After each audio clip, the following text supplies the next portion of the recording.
Well, I'm just going to hand it right on over to you because I know you said you had a lot going on. So here we Yeah, go. I do. So I'm so glad you're here today. I know you could be doing something else, and I don't think there's anything else more important than major individual gifts if you want to build a sustainable source of funding that's going to help you to survive and to thrive today and tomorrow. So, if that's what you're going for, you're in the right place. And as Randy said, I'm going to cover a lot of ground today, but don't worry about taking notes fast and furious because you're going to get the recording and the slides afterwards. So this is a big topic, deservedly so, because it's going to yield big results. So that's why I've got this definition of big up here, because major gifts, huge investments, bigly donations, passionate largesse, this is a big deal. This should be your hunkiest, most sturdily built program because it's seriously of momentous, consequential, life and death impact for your organization. It deserves a big investment of your time and resources. And the Pareto 80-20 rule applies in spades. You know, it really applies all over the place. 80% of crops harvested come from 20% of farms. 80% of sales come from 20% of the sales force. 80% of TV is viewed by 20% of the viewing audience. And when it comes to philanthropy, it's even more skewed. It's not even so much 80-20 as it's closer to 90-10. 12% of individuals account for 88% of all giving, and just 3% account for 76% of all giving. There is a Bank of America study of high net worth philanthropy that shows 2/3 of all household charity in the US comes from just 3% of total US households. And they did a study of high net worth households who they defined as anybody with an income of over 200,000 or assets of over 1 million. So I encourage you to take a look at your own distribution of gifts, look at your database, and I bet you will see something similar. 80-20, 90-10, 70-30, something like that.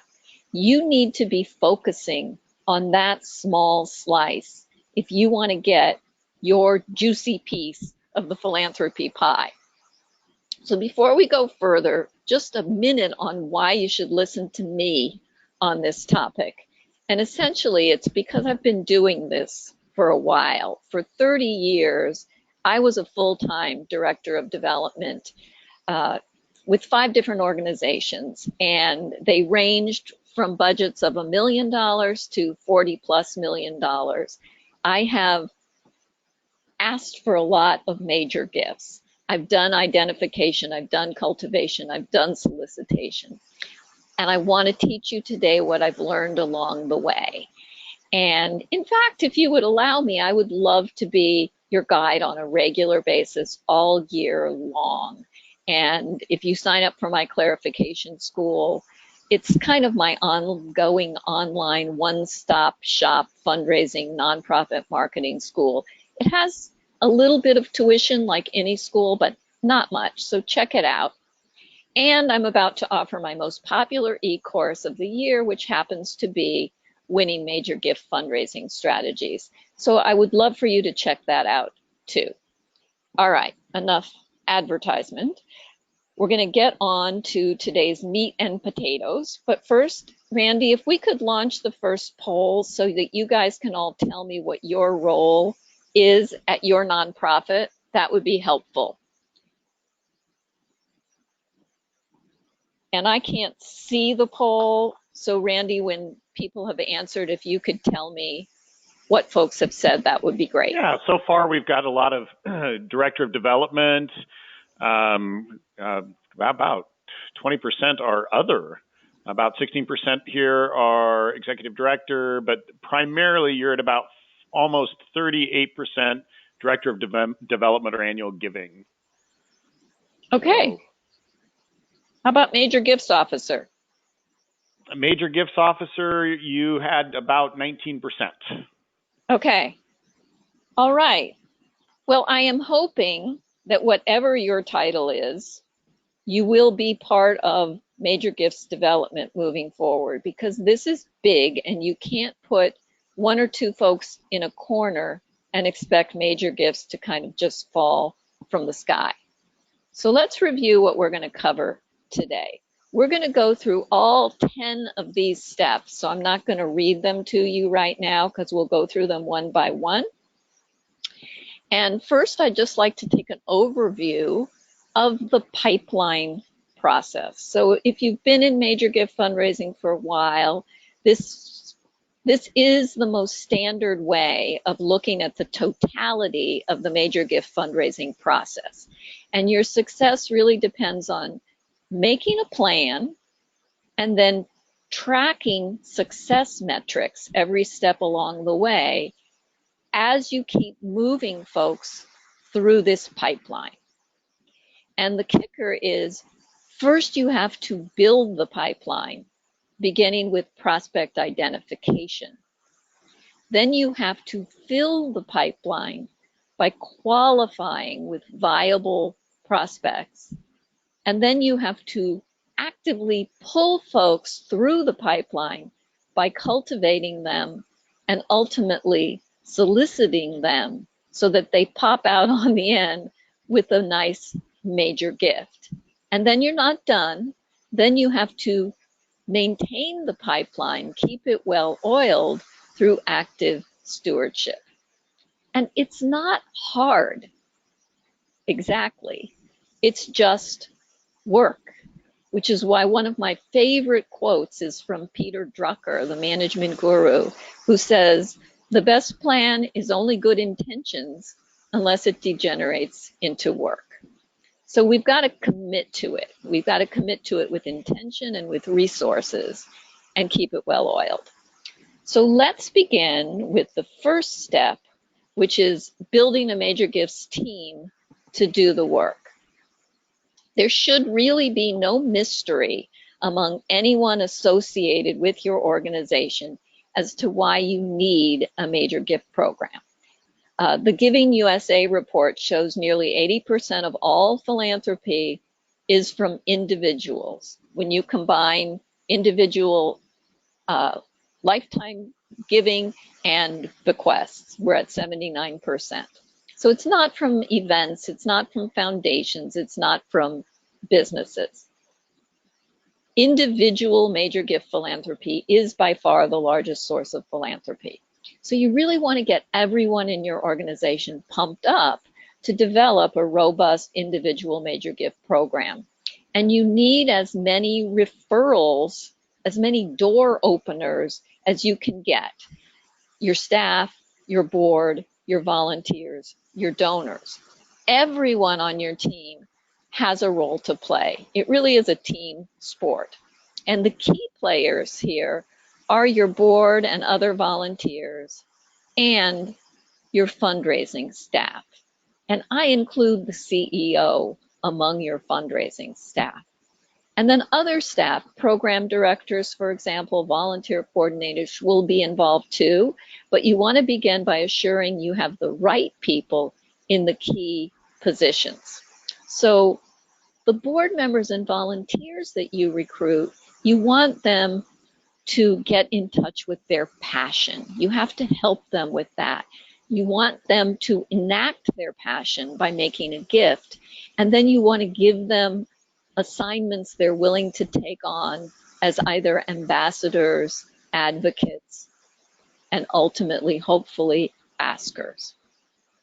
And then with your staff members, you want to make sure you've got people, the right people in the roles, people who enjoy talking with other people, who are willing to get out of the office and get face-to-face, who are self-motivated and optimistic and inspired by your mission, who are organized, and who like to ask.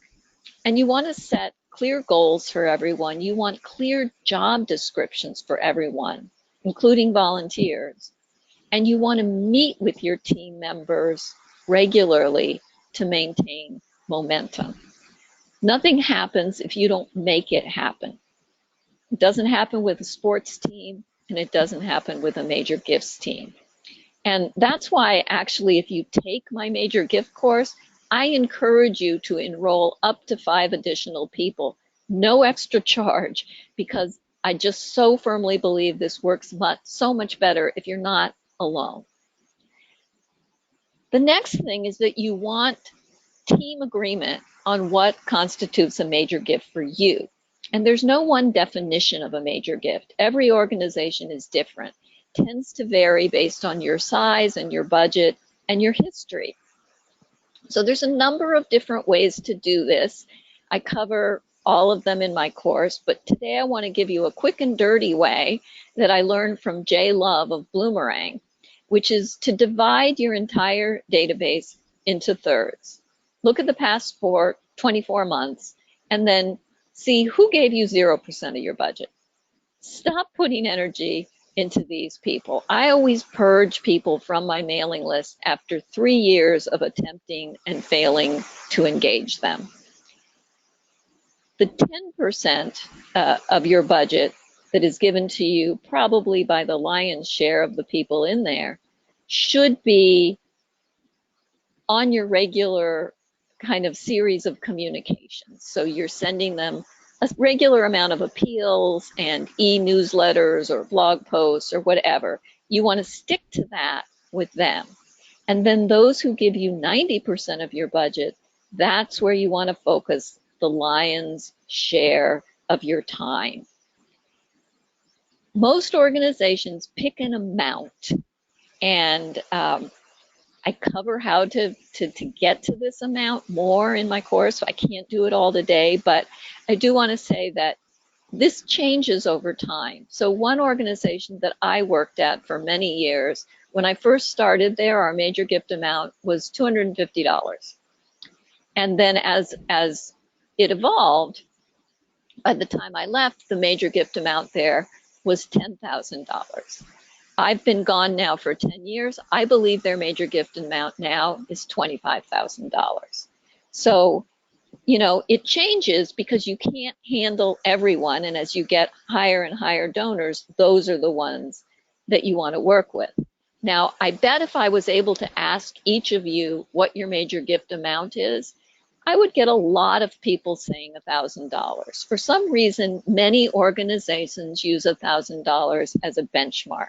And I'm not saying that that's wrong for you, but what's strange about it to me is when I started in this field 37 years ago, that was often the major gift benchmark. And it still seems to be, and I would think there would have been a teensy bit of inflation. And why this matters is because if your major gift donors are getting away with giving you $1,000 when they could be giving you $10,000 or $100,000, and you're praising them to high heaven, saying, oh my gosh, this is the greatest gift, you're the most generous, you're kind of leaving money on the table. So you really, really want to think seriously about picking this amount. And then you want to find prospects at this label. So how do you do that? Okay, wait, I'm going to go back so you can't see this slide yet and ask you, Randy, to launch the next slide, because I want to find out where are the primary places you're looking for major donor prospects right now. All right, we're starting to get some activity going now. It looks like the top 3 are the lion's share. So current donors is in at about 46%, and then referrals is at about 25%, and mid-level donors in the database is about 25% as well. Okay, well, that's great. Seems like that's where we're at. All right, so it's looking like maybe not a lot of you are making this classic mistake of just kind of picking prospects out of the sky.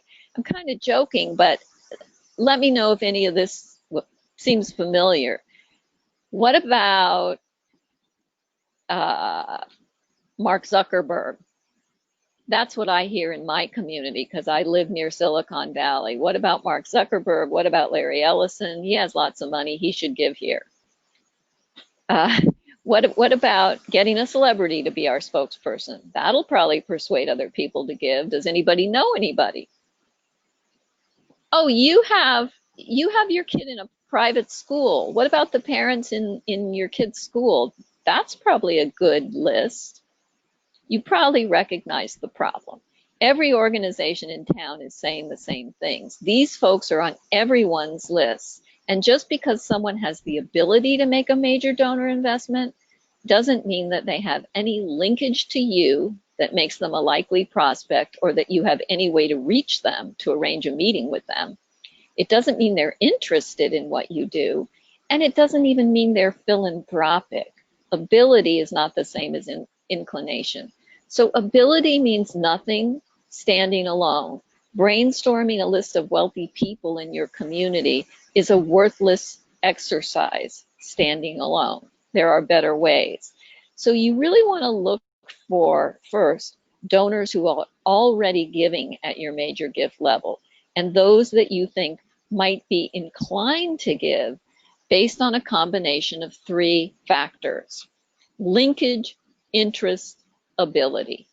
And linkage means they've given before, they've been a client, they've been a patron, they know one of your board members.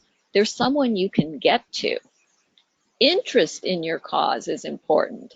And just because a family member was treated at your hospital doesn't mean that the prospect wants to build you a new wing. Linkage alone without interest doesn't suffice. And then ability to give.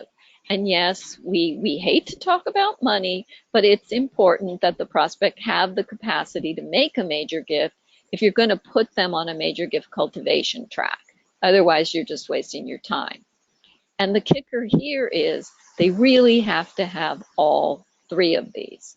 But rather than beginning with the general ability, begin with linkage and interest, because those are unique to you and to your cause.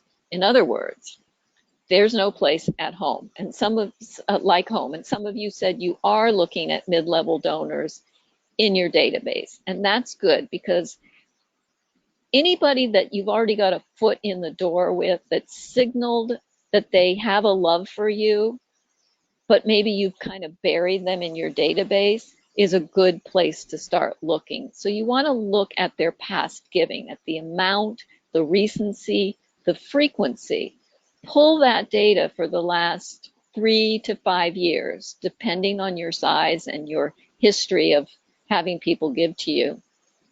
And begin with those who've given a single gift at your major gift amount.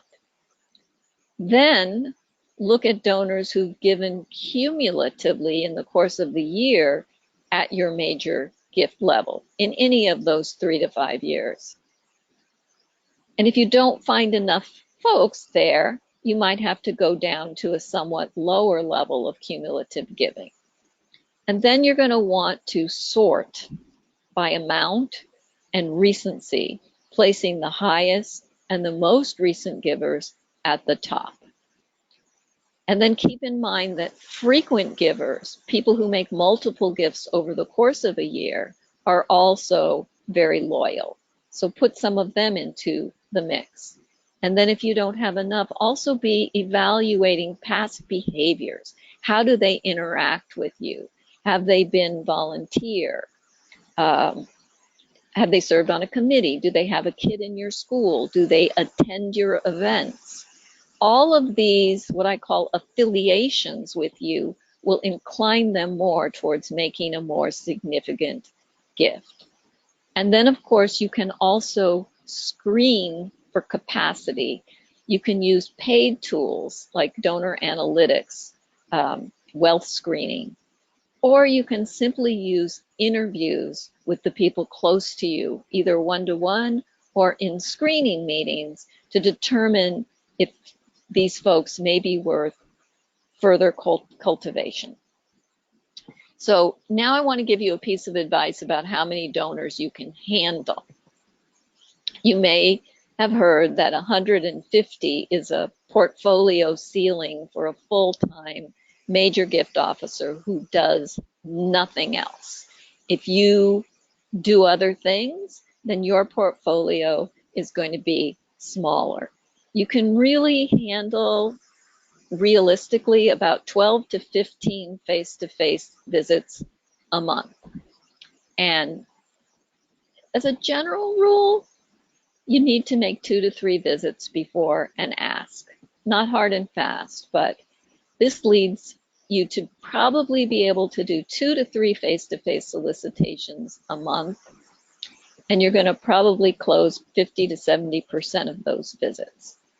So you can just do the math to figure out how many people you can put on your portfolio. If you have 50% of time to devote, 75 people. If you're an ED who can devote 20% of their time, they can probably only handle 30 prospects. I also don't recommend giving board members more than 2 to 3 prospects, at least at a time, to manage. And that's because it takes time to screw these bulbs in and get them to light up. And if you give people too many at once, you're just going to have a pile of dim bulbs. And I apologize in advance for any other metaphors I use throughout this presentation. They just really help me to picture and remember things. I'm hoping they will help you as well. All right. The next step to assure you have a manageable portfolio is qualifying your prospects. And this is a really important concept. When I first started out, I tended to do what I call knighting people rather than inviting them. I just look at everybody who'd given $1,000 or more and boom, they were all on the major gift track. Well, that doesn't really work so well. And one of the reasons is because not all of these people are prospects for making larger gifts. Some of them are going to just keep giving $1,000. So trying to lavish all sorts of extra attention on them is going to be a waste of limited resources. They won't respond to your attempts to cultivate them. In fact, only about a third of people will be receptive to your moves. You don't have the resources to cultivate all of these people the same way. So what will happen if you put too many people on is that a lot of people will end up getting less TLC rather than more. There'll be people who maybe when they were in your regular mailing pipeline were getting 12 to 22 touches a year, getting, emails and newsletters and things like that from you. And now you've pulled them out so that you're going to give them extra special treatment, and they end up getting 2 or 4 touches a year because they kind of get on your back burner while you're cultivating the bigger fish, waiting to get down to them. So instead, you want to invite people into your portfolio by going through some qualifying actions to see if they want to relate to you on a deeper, more personal basis. You can't lead horses to water if they don't want to drink. So how do you find out if they're thirsty? Okay, these are the steps to qualification. You send a letter or an email introducing yourself to the prospect, and you thank them for their past support and you invite them to a visit. You also would love to tell them about their gift at work, but that's not the main purpose. This visit is about them. It's their opportunity to talk to you. And you want to be as personal as possible with them and tell them how important they are. Hi, this is Claire. I'm calling from the Cancer Center. Thanks so much for your past generous support. I'm letting you know that I've been assigned as your contact person moving forward. This is really great if you're brand new in your position. Your support means so much to us. We want to make sure you always have a direct contact if you ever have any questions or require any assistance, and I am your person. And I would love to meet with you to get to know you better and learn more about what draws you here. If you are talking on the phone, great. Otherwise, you get a voicemail or you send an email or a note, say, please feel free to email me, call my direct line, let me know a convenient time. If I don't hear back from you, I'll give you a call in a week. Okay, you start there. Then, if you reach them, you can ask them an open-ended question that shows that you have an interest in them as a person. Could you tell me, what first got you involved here, or why you stay involved? It's really about them, and the goal is to get them to tell you their story. I sometimes like to ask what other organizations they support. I like to find out how they prefer to be communicated with. So then, if you don't reach them, you want to try and call them again, try a week later, and then wait a week, and then try again. And then if you get no response, that's when you can send a brief survey where you ask just a few questions about your donors' passions, about what they like about your organization, what program they like the most, again, how they want to be communicated with. Basically all the stuff that you would have asked on the phone call. And you don't ask too many questions or response will be depressed. You try to think from the donor's perspective, what might they want you to know about them? Would they have fun answering the question? And if you do this by mail, make sure you send a self-addressed stamped envelope that makes it really easy for them to respond. Then if you get no response to the survey, send them a handwritten note card. Mention that you're sorry you've been unable to connect, ask them to let you know their preferred method of communication, and give them lots of ways to contact you. Email, phone number, mailing address, even social media accounts. And then if you still haven't gotten them, send them an invitation to something that they'll feel, oh, well, that's nice that they invited me to this. And then follow up with a call or an email to let them know the invitation's been sent, ask them to RSVP to you directly. Okay, if at that point they haven't bitten yet, you're pretty much done, unless you've got a really top prospect that you don't want to let go of quite yet, and you might want to try one more phone call with them. But then you want to call a spade a spade. This person does not want to be cultivated. They don't want to build a closer relationship. They just want to give, not be bothered, and that's their right. Respect it. So the next step is prioritizing. Who among your qualified prospects is going to get the most attention? And here I have a cupcake metaphor. You kind of want to arrange your list in tiers, and you want to indulge where you're going to get the most flavor and enjoyment from your cupcake. So the first one at the top is going to be the one that you get the most enjoyment, the most satisfaction from.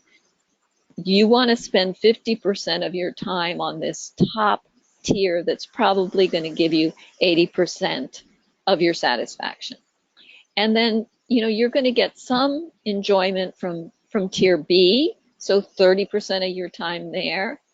You're going to get some from tier C, not as much, so maybe 20% of your time there.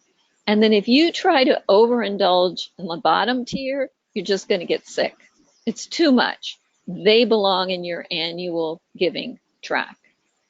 So to keep your major donor cupcake tower from overflowing, to keep it at 150 or less, or 30 or less, whatever you've decided you can handle, you really have to pay attention to what happens as you begin to move folks through a series of cultivation moves. The first are those qualifying moves.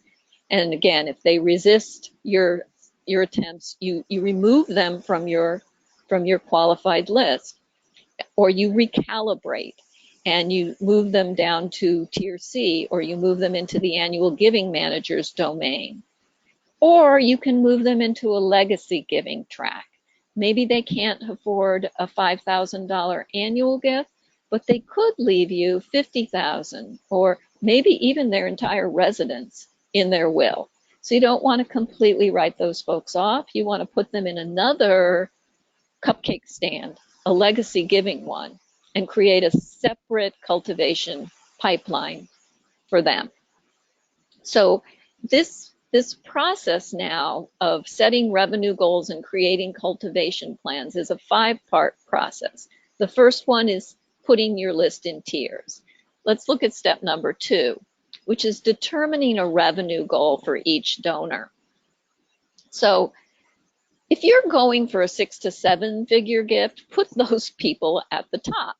Your strategies for those people are going to be the most individually tailored and the most up close and personal. And it just makes economic sense to put a good 50% of your resources where the greatest promise lies. And then the people that you're targeting for 5-figure gifts or major upgraded gifts, you want to put those in the next tier, and you're going to spend about 30% of your time there. It's going to be about 40 to 50% of your caseload. And then tier C, you spend about 20% of the time with those who are going to give you smaller upgrades, but upgrades nonetheless. And the point is to target an ask goal for each prospect and then build an individualized cultivation plan for each of them so that you get them ready to say yes when you ask. And this is where we get into what is classically called moves management, which I like to think of as a treasure map. And you come at it from a really donor-centered perspective. You kind of really want to bring some fun and some adventure into it, which is why I think of it as a treasure map. Because you're thinking about, how is my donor going to feel about each move? You don't just have a cookie cutter plan that you apply to everybody that's exactly the same. And I think that doing it this way, in this individualized, donor-centered way, makes a big difference in how successful your moves management program will be. It prevents you from getting lost and kind of bogged down in a process where you're just kind of robotically checking moves off of a list. And it helps you to really come at this from a place of philanthropy as opposed to fundraising, where you're focused on what philanthropy means, which is love of humanity. You're infusing a lot of love and thought that's aimed straight at your individual donor into how you're creating a donor journey for this person, helping them become more deeply committed with you. So let's look at how this is part of pulling people through the pipeline. So I like to think of moves management as not just a move I'm making on a chessboard, but that I am trying to move emotionally my prospect, the 10% who are giving 90%, or the 20, the 20% who are giving 80%, etc., along this relationship continuum from wherever they happen to be right now, from awareness that we exist to real interest in this topic, to involvement in some way, to ultimately a philanthropic investment. And when you get your prospect warmed up enough, when sufficient moves have been made, the culmination then is your request for a gift or an increased gift. So you then manage and keep track of these moves. And hopefully you've got a database that makes it easy for you to do this. If you don't, you can create an Excel spreadsheet with monthly actions, and I'll show you an example of this in a minute. So each move is designed to create deeper engagement, and you will usually have a mix of engagement strategies. Some will be low touch, medium touch, and high touch. And you outline a year's worth of these moves for each donor. You really have to be proactive in implementing this mix of touches and moves. And the high touches are generally done by someone the donor will perceive as a VIP. That might be the ED, it might be the board president or another board member. It might be a program staff member who is in charge. That's why you need a whole team. I used to tell my program staffers, look, if they don't want to meet with me, you are worth several of me in terms of their estimation because they trust you. You're in charge of the program. I'm just somebody who's paid to get money out of them from their perspective. Okay, then the courtship with this person continues through a number of thoughtfully planned touches that are orchestrated by the development staffer. And everything, again, is done according to this person's personal plan. So to come up with what these touches might be for your organization, I would encourage you to go back to your team, sit down, and brainstorm a list of all of the things that you think that you have to offer donors that might interest them. A tour of your facility, a coffee with your board member, informational updates, white papers that you have that might be of particular interest given what they're interested in, etc. And then once you get your list together, you draw from that to develop a tailored plan for each of your top prospects. And that looks something like this. So here you can see for January, it's a high touch call from the ED that is planned right after this donor has made their very generous year-end gift. So you make this personal call that helps them to trust you. You got the gift, you valued the gift, and they feel good that they got the VIP treatment. Then in February, this person has been planned to be invited to a house party by the development director. So that's kind of a medium touch. And then in March, there's another high touch, an invitation to coffee with the ED or with the president. And I'm not going to go through all of these because our time is short. I will say that you don't have to make a high touch move every month. An average of 5 to 10 medium and high touch moves a year will usually do the trick. Some of these touches will be similar for all donors, like, you know, come take a tour of our food pantry. But a move only counts as a move if it's executed according to a donor-centered plan that's personalized for that donor. In other words, a mass mailing of holiday cards is not moves management.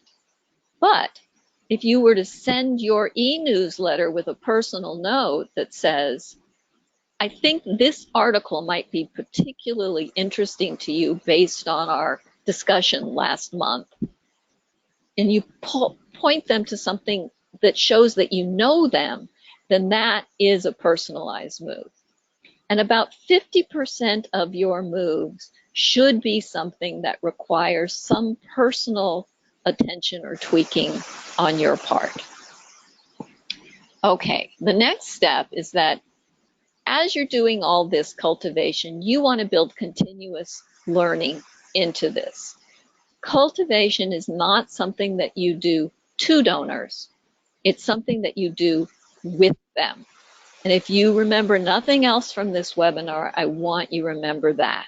You don't do it to them, you do it with them. And to do it with them requires you to have a clue as to what they like to do. So you want to set up some systems that help you find out. So every time you think of a move, consider how you might solicit some donor feedback with that move. And then you embed some kind of a feedback loop whenever you can that incorporates opportunities for donors to let you know more about their interests and their passions. So you are always thinking, as you're putting this on their plan, how is this going to bring me closer to asking for a gift? What might I learn that will help me secure a gift? What might I find out about what motivates my donor to be a philanthropist? Did I find out what they love most about the organization? And then what does it make sense to do next?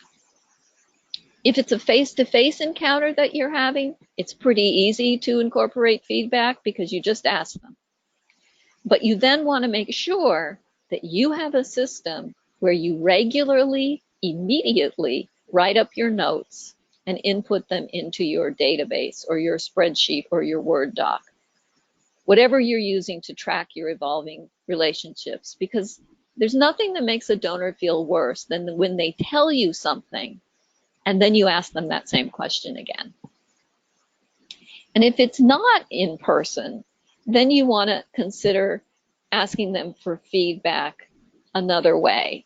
And here's a list of some of the ways that you can keep the lines of communication open.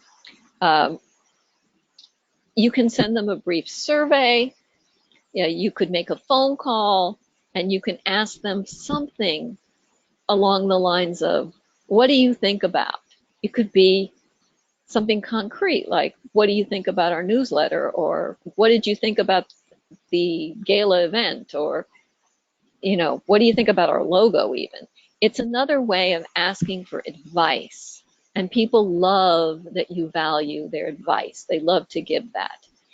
And then I have a lot of open-ended questions that I love to ask people. What's the best giving experience you ever had? What do you love about what you do? What do you think is the biggest problem facing our community? What do you want to pass on to future generations? What are your deepest, most cherished values? I have a bunch of other ones too. You never ask a yes or no question. You want to get people talking. And then there's stuff that you can learn about people just by active observation. I'll mention Google alerts because I can remember, you can set up Google alerts that will tell you when something happens in this person's life, if they're in the media or the news. I had somebody who was working for a major corporation. He got a huge promotion. He went from about a $200,000 salary a year to a over $1 million salary a year. So just by knowing that, I asked him for a much larger gift that year, and we actually got it. You can add them to your personal LinkedIn network, and that way you can see if they engage in conversations on LinkedIn, and gives you an idea of what they're interested in, what they think about. I followed somebody on Pinterest, and I found out he had an architecture board, and I didn't know he was interested in architecture. So that was kind of a nice lead into our capital campaign and talking to him about the facilities. So there's all these different ways that you can kind of legally stalk people. All right, so you then want to make sure that you stay on track by having someone hold you accountable. And this is, again, where we get back to my favorite Peter Drucker quote. You don't want to allow your moves to fall to the back burner. If you're the only development staff person, then insist that your boss meet with you weekly to hold your feet to the fire. I used to have the major gift officers who reported to me print out a monthly action detail report from the database that showed me all of the moves that they had done in the course of the month. And it was very revelatory in that sometimes I would see they had done nothing but low touch moves, sent out a greeting card. So then I could sit down with them and say, hey, you got to get out of the office more, do more face-to-face stuff. This is not going to really move the needle. If you're a one-person shop, then get someone on your board to hold you accountable. And then the next step is you can't forget that you need to clarify to your donors why you're doing all of this. You really need to have a really relevant, inspiring case for support.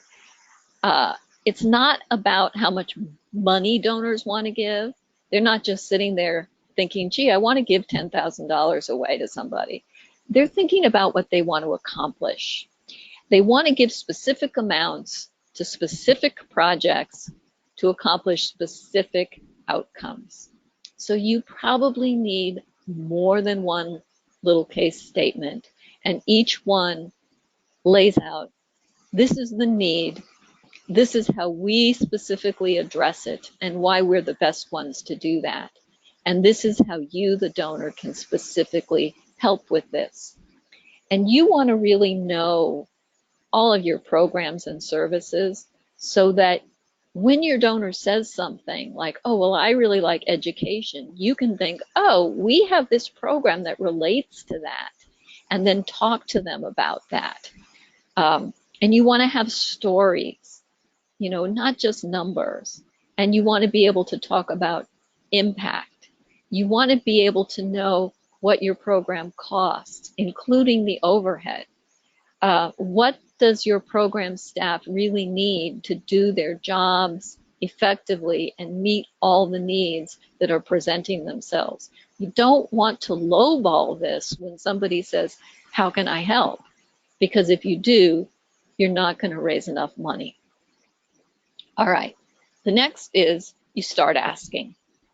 So we have this tendency to cultivate, and never get around to asking, which is why I adhere to the Goldilocks rule, which is you can't do too little cultivation, but you don't want to do too much. You want to do the just right amount. So you need to have some kind of a strategy to determine when the time to ask is right. You want to beware of cultivation paralysis. At some point, this is all meaningless unless you bite the bullet and make the ask. And it's actually really disconcerting to your donors if you cultivate them endlessly and then never do them the favor of asking them to do something that's going to bring a lot of meaning to their lives. Donors who are willing to be cultivated want to give. And in my e-course, I give you a get to 100 point system, so you know the just right time to make the ask. And while you're at it, you want to avoid a rookie mistake when making the ask, which is that if you're going to preach religion, you got to get religion.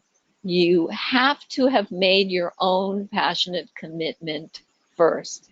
And this holds true if you're a staff member as well. Passion is contagious. You have to get in touch with your own values and passions first. Then you have to passionately enact your values. And then you get to the step where you can ask others to join you in your passion.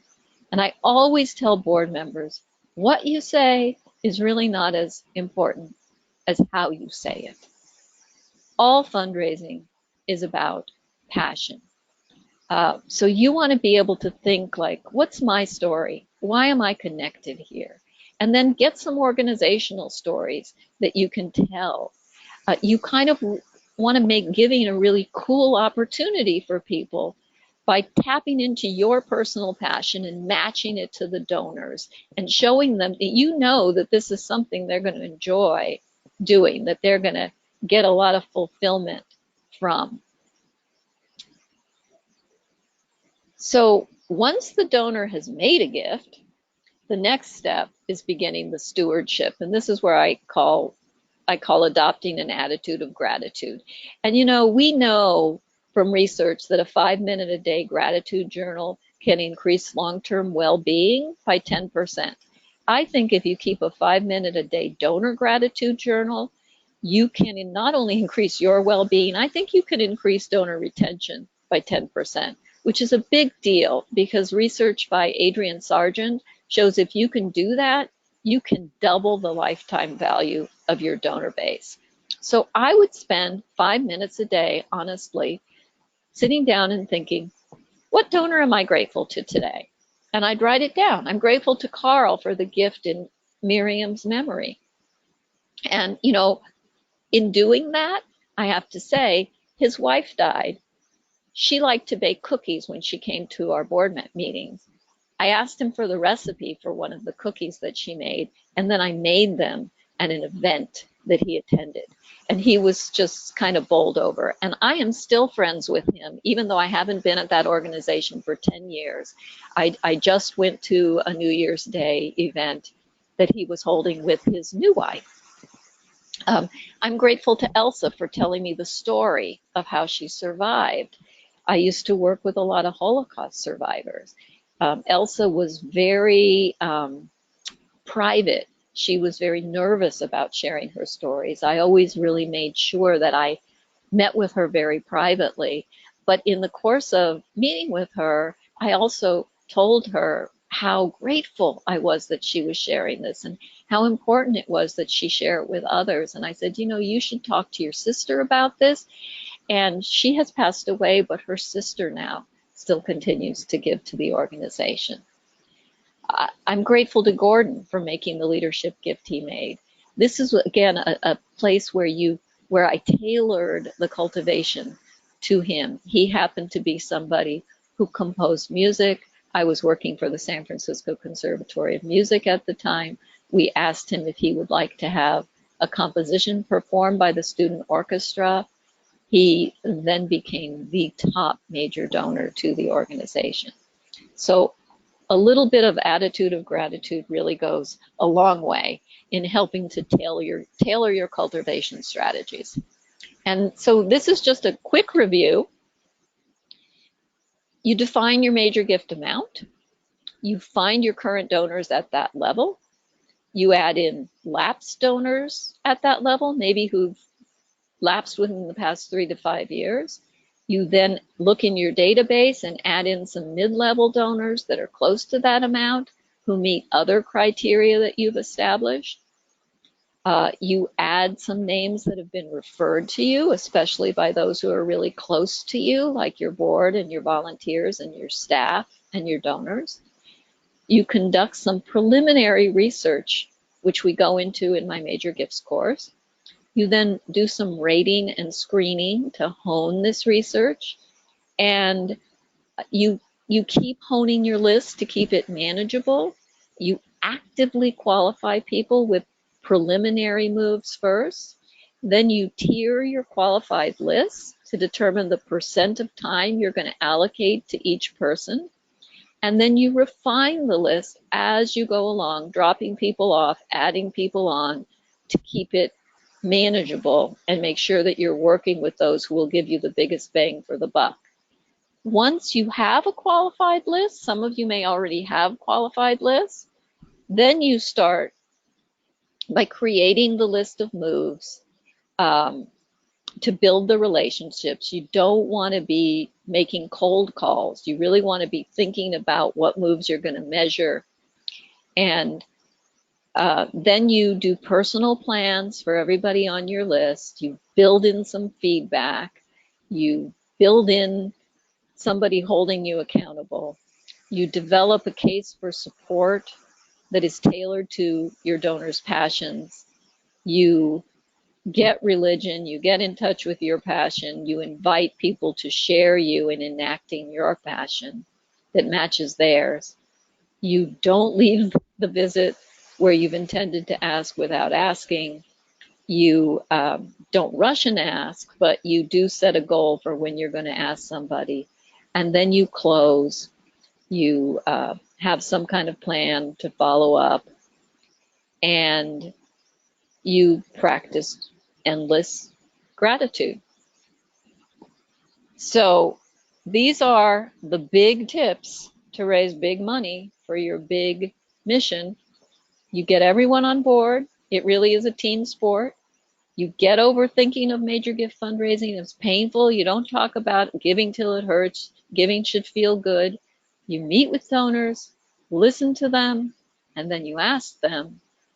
You understand that the more times you're actually in front of them before you ask, the bigger your ultimate gift. You take the time to learn what they care about. You don't want to just make it seem like it's an endless quest for the donor's money. And you don't forget that you are offering people the opportunity to be a hero, to change the world. It's a real opportunity. So I want to thank you really so much for being here with me today and doing the important work that you do to make our world a better and a more caring place. If you're not yet signed up for the Clarity Click It, which is my bi-monthly newsletter, do that. If you haven't joined Clarification School, I hope you'll do that. And I hope you'll really consider joining my Winning Major Gifts course as well. It's very cost effective. It's very rewarding. It's where most of the money is. And you're going to make back your investment and more with just one major gift. So if your major gift program could be more robust, this is an opportunity to skyrocket your fundraising in the year ahead. All right. I don't know. Do we have any time left for questions, Randy? Maybe just a couple of minutes. Thanks so much, Claire. As always, super great information. And I just wanted to let everyone know that I have loaded the slides in if you look at your control panel in the handout section, her slides are there, and we will be sending out a recording a little later today if my day goes well. So with all of that, let's see. Who's the best person to do the ask when it comes to this, volunteer or staff? The best person is the person that the prospect will have difficulty saying no to, and also the person that has the best relationship. And sometimes those are the same people, and sometimes they're different people. So usually the person that they have trouble saying no to is someone that they perceive as a VIP, someone who's very authoritative, who's very credible, somebody who can really reassure them that this is exactly what we're going to do and your money's going to be used wisely. The person that they have the best relationship with, it might be the major gift officer or the development staffer who built the relationship with them originally, but it also could be somebody like the doctor who performed life-saving surgery or a former teacher or something like that. So I sometimes will bring 2, sometimes even 3 people into the ask. I personally love to always have a board member with me because people who listened to my webinar yesterday know I said they can play an almost magical role, even if they don't do the ask, providing testimonial as to why they made a passionate gift, why they're involved with this organization, because they're not paid to do this. So it has a really extra layer of power, I would say. Wow, the questions are just rolling in, but I want to respect everyone's time. Let's see. How do you land on a number for your ask? And she goes on further. How do you fish to learn if they're interested in a 6-figure gift? Well, that's a lengthy process, actually. Something that I talk about in my course, where you start to figure out what their level of interest is and what their capacity is, and you see what types of giving they have done other places so that you generally get a sense if you're in the ballpark. I mean, now we're kind of getting to the point of the major gift visits where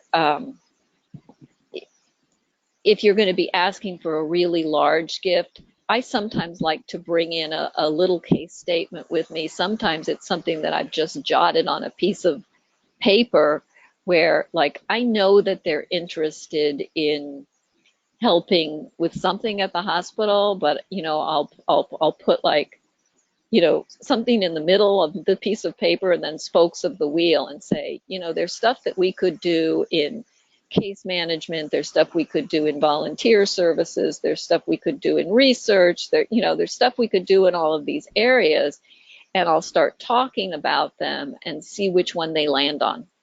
And they'll go like, oh, that's really interesting. And then I'll start talking about some of the things that we're doing there. And often they'll get to a point where they'll go, oh, what does that cost?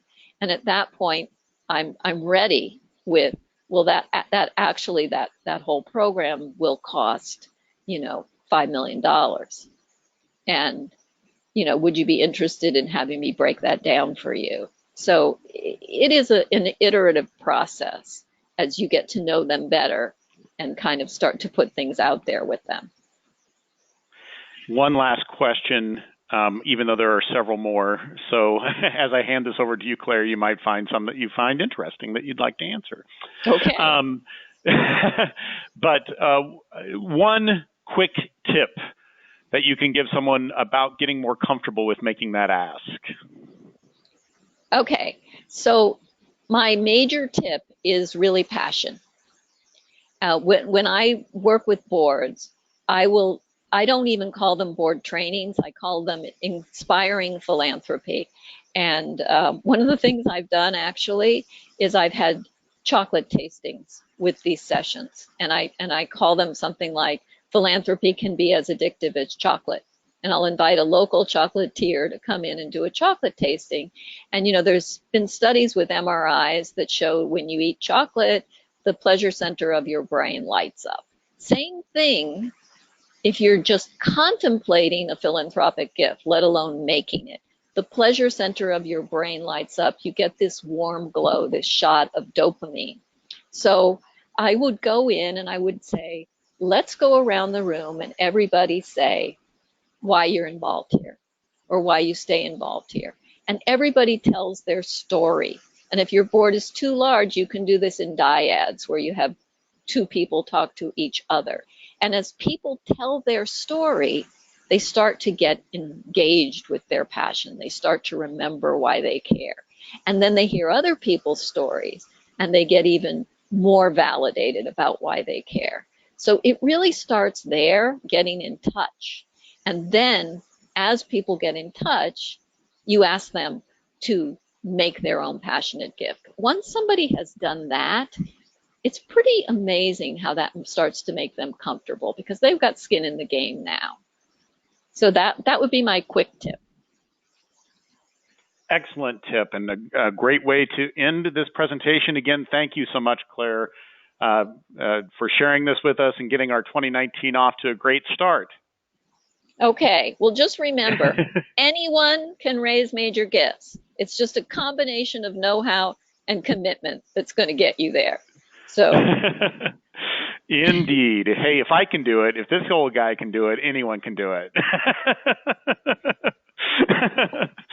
All right. Thank you so much, Claire. And thanks to every one of you. The only thing that we do ask is that as you close out, first of all, don't forget to download Claire's presentation.